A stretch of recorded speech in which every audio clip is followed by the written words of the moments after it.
Technology has evolved significantly over the last, I've been covering state and local in one capacity or another for about 20 years. And when I started, a lot of AS400s and mainframes. So to give you an impression of how much it's changed, and I think the biggest change has been back 15, 10, 20 years ago. It was almost environments were built out the way where it had to be siloed. So at an agency and department level, central services had something, but not on a large scale. And now with the evolution of on-prem and off-prem clouds, you can see the ability to offer shared services as a much more legitimate option for central IT. And that's probably the biggest evolution now, where the challenge isn't so much the technology, it's the people and process that's prohibiting that from being successful today. I think when you look at virtualization, it's multifaceted. You have virtualization at different layers in the compute environment, then in the networks, and then at the device level. And we've had significant influence on each. But in terms of creating that cloud environment, be it on-prem or off, I think the biggest shift that we're seeing right now with the states and local governments is creating that common compute platform across the entire environment, be it at an agency level or through central IT. And that enables our customers to be able to easily move out into a cloud. And that's been one of the biggest challenges, is getting that common compute platform and that standard platform, if you will. And then we see the benefits of going out into the network and being able to get that agility and the security components are so important. And then all the way up to the device, again, the security and the agility that's required there. And we're very excited about the progress to date, but we also see there's still a long way to go. How far along depends on where you are. And we've partnered with several states and local governments on some very, very creative and innovative solutions to really, as I said, create that common compute platform, which is a major step forward when you can eliminate the big challenge if you have one agency that's on one level and central IT is at a different level and another agency up here.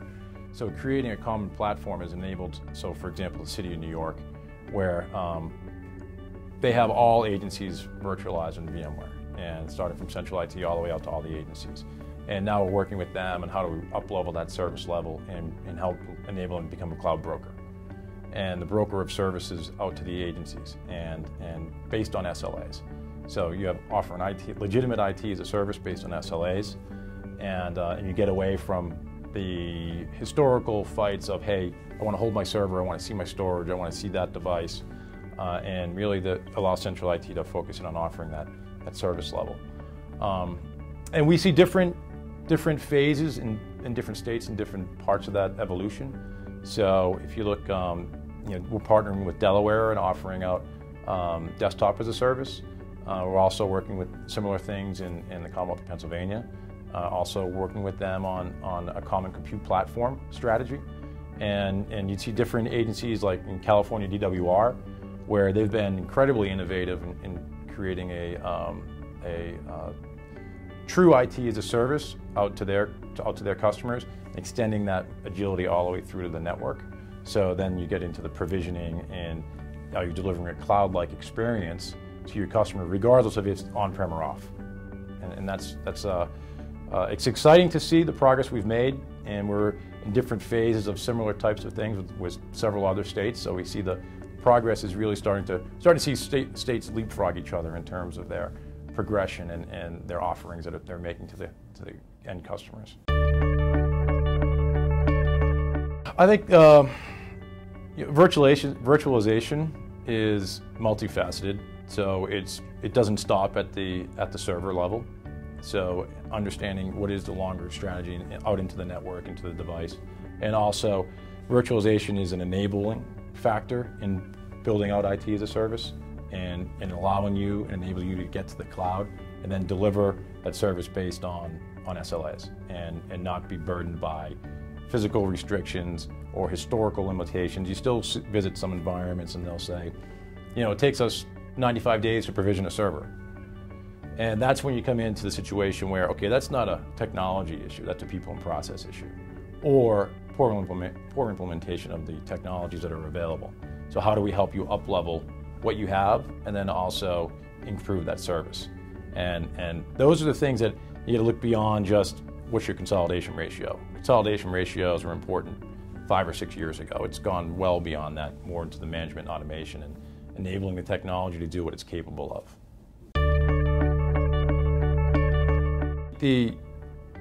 Just about every state that we work with, and they're being challenged with delivering IT as a service in some capacity. And how that's defined varies. But the elements, the core tenets of being able to deliver based on SLAs, there's a few things that are important. Cost transparency and building trust with the different agencies is critical. That's going to be very difficult to do if you haven't built a fluid virtualized environment.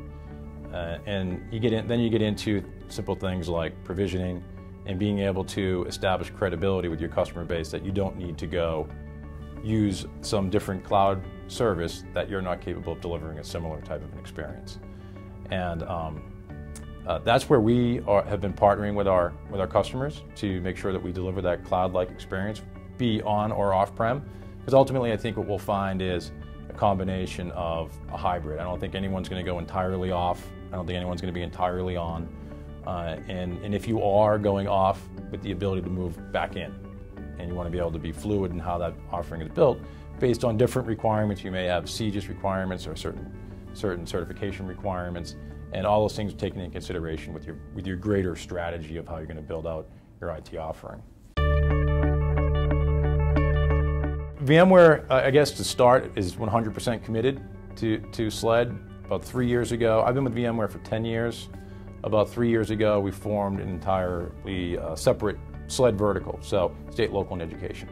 And we've moved all dedicated resources into this environment. And I think that's important because it demonstrates our full commitment to it. And what we continue to work on over the course of the next 5 years, what I would like to see is when someone mentions central IT at a state level, that the first thoughts that people come to is that they're agile, they're fluid, that you can trust them, there's full transparency. And I don't think we're there yet today, but that's our goal, is to be able to deliver IT in that fashion, which enables the agencies to focus on their mission. And ultimately, if we can drive out cost, which by central consolidation and simple ratios of eliminating different redundancies in different environments and closing data centers, is the obvious cost savings. But most importantly is enabling the agencies to deliver on their mission versus having the agencies focus on delivering IT. And really that's our goal over the next 5 years, is to help our customers get there. So I think over the next 5 years, what we'd like to see, our vision would be that you have a true cloud broker at state, local government. Central IT would be considered the true cloud broker that any agency could go to for any services IT related, and they can go to them confidently that they're going to get back what they want. And the agencies can then determine, or the central IT can then determine, where does that land? Who's responsible for it? Do I put it out in public cloud? If so, which one? You build and you decide and build that the cost metrics and transparency based on the requirements of those applications and workloads. And you can determine have certain certifications and requirements that may go to this provider, different requirements may go over here, and then for on-prem for certain workloads as well. Also being able to offer a more robust DR on a consistent basis, so across different applications that maybe today don't warrant it, and also the ability to burst to based on seasonality and not have to build to worst case scenarios. So if you have Department of Taxation and Finance, they don't have to build their environments based on tax season, they can build their environments based on the steady state and burst out to a provider to help them meet the needs of that seasonality of tax season, and then contract down. That will greatly reduce cost, I think, and the cost redundancies that are built into the siloed environments that exist today. So we're really excited about being able to help our customers get there, and we've made some great strides in certain states and local governments, and I think that's going to continue. And we're seeing the great recognition within the customer base in an urgency to continue to improve those service offerings, and that's really exciting from our perspective. Being able to, I've actually had some meetings recently where the customers say to us, "Hey, you're finally a partner with us." Right? In the past, we were a vendor. We were coming and we were providing them with server virtualization licenses at a hypervisor level. Now we're really helping them build out a strategy that's going to enable them to grow for the next 5 years. And what growth means grow doesn't mean physically growing. It'll mean really reducing the amount of sprawl, reducing cost, and having a more streamlined process that can actually meet customer expectations. And so that's the exciting part of what we're doing every day.